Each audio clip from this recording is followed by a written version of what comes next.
Mexican beauty influencer has sent shockwaves across the country. Hoy andaba haciendo unas cosillas. 23-year-old Valeria Márquez shot to death during a TikTok live stream on Tuesday. Ya viene. Her followers watched her final moments live in this video. Hola. Sí.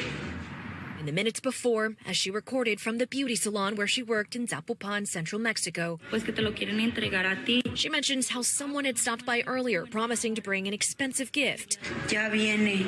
Later on, clutching a pink stuffed animal, Marquez looks out of frame before saying they're coming, and a voice in the background asks for her by name. Sí.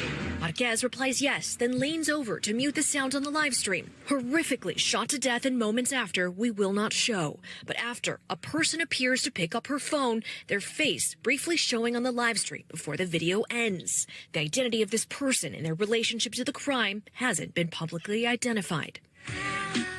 It would be the last video from Marquez, a rising online star in Mexico with nearly 200,000 followers between Instagram and TikTok. Now Mexico's president, Claudia Sheinbaum, con esta lamentable situación, vowing justice. The prosecutor's office has not named a suspect, but said the killing is being investigated as a possible femicide, an intentional murder of a woman due to her gender. You said you were horrified by this, but were you surprised? I was horrified, and in one sense, I was not surprised. Paulina Garcia del Moral is an assistant professor who studies gender violence in Mexico and Latin America. It is quite common, even though it has been codified as a federal crime. The fact is that violence against women, including feminicide, is on the rise in Mexico. There were 847 femicides reported last year by the government of Mexico. That accounts for nearly 1 out of every 4 homicides with female victims. Fighting femicide was a big part of Sheinbaum's recent presidential campaign in Mexico. And while the murder of Marquez is still being investigated, Garcia del Moral says femicide is a pervasive problem in Mexico that will take time to address.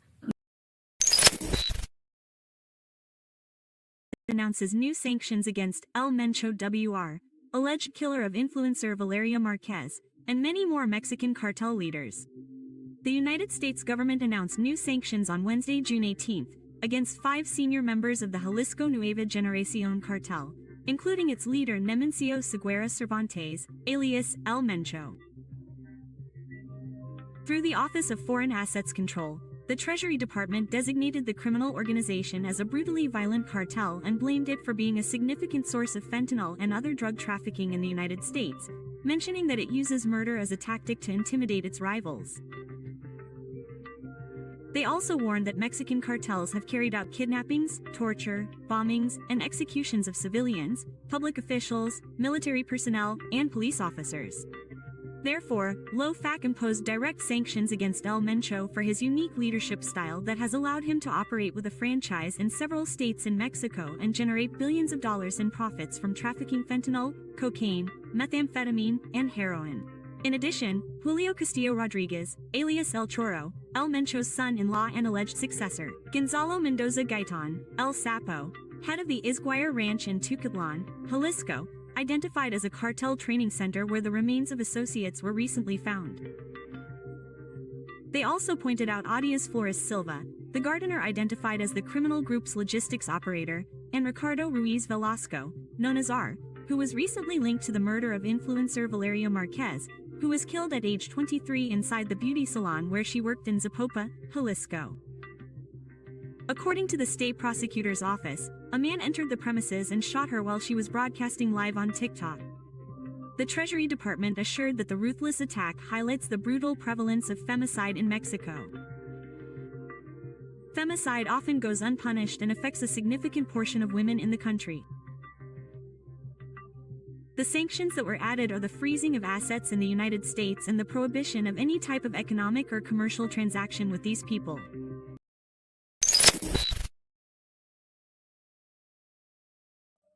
Just over a month ago, Valeria Márquez was killed. We don't know that story by heart anymore. Valeria Márquez was killed while she was broadcasting live.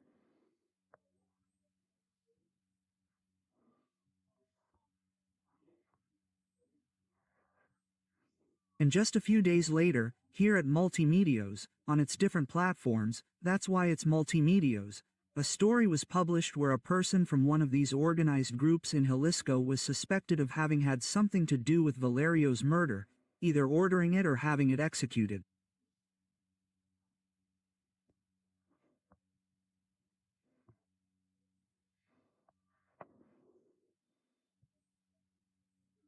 It was striking that immediately after that, without prior notice, without investigating, without putting any of this into investigation, the Jalisco prosecutor said that he had nothing to do with it. He said that it wasn't true, that it's not true, that the person mentioned had nothing to do with it. Then they said it. Oh, surprise. A month later, look who said it, the United States Treasury Department. Yet another scandal is upon us.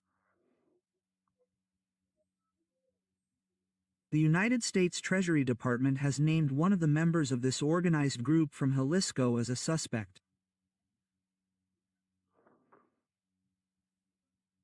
The United States has named him.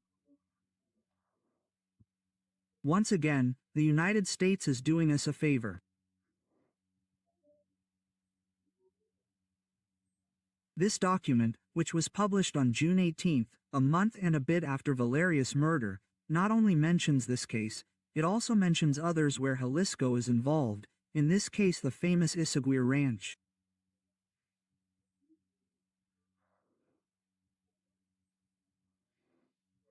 This Izaguirre Ranch in Teuchitlán is also mentioned, and is mentioned by the Treasury Department, which once again includes this organized group as part of everything we saw. What happened in Teuchitlán and on this ranch? Well, nothing happened. Do you remember the shoes, the backpacks, do you remember the 2,000 pieces of evidence? Well, they disappeared out of nowhere.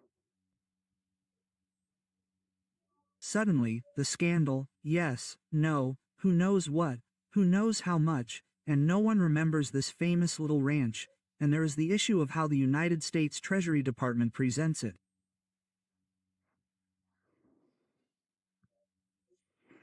Another one, we have talked a lot about femicides. Femicides in Jalisco. Well, the United States Treasury Department raises the issue of femicides, but look how they present it. An epidemic. They talk about an epidemic of femicides, particularly in Zapopan.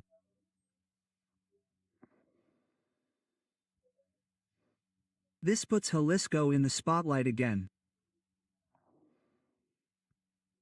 Jalisco is once again the subject of a scandal. It is worth mentioning all these cases that have been part of what we have reported lately where these types of characters appear on the scene again.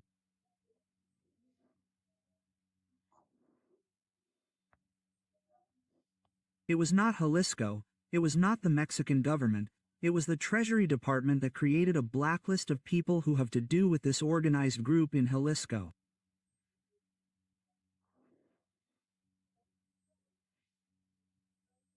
Here are the names, each one has their position, what they say, what they do, and now the Treasury Department puts them on this blacklist, accusing them, pointing them out, and somehow warning them of everything that is being done. What you are seeing was not done by the Mexican government. What you are seeing was not done by the government of Jalisco.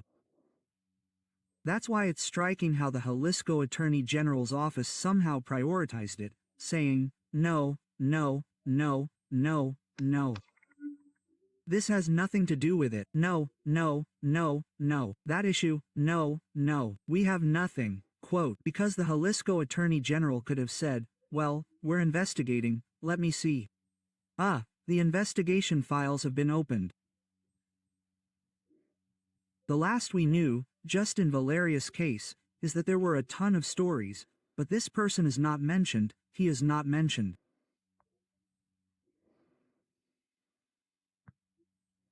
And in the case of the Izaguirre Ranch, do we know, I've said it a million times, whose feet those shoes belong to? They've said it, they've pointed it out, no one remembers anymore. Be careful with this issue because once again, Jalisco is on the front page.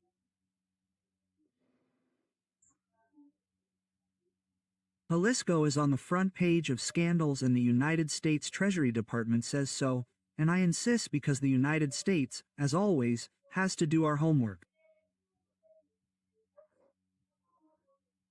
How is it possible that the United States government is acting directly against these individuals? And here they are not even mentioned or touched. And when they are mentioned, no, nothing happens here. There is the evidence, there is the proof, there is what we said from the very beginning. This group has something to do with it and as if nothing happened. So who is right?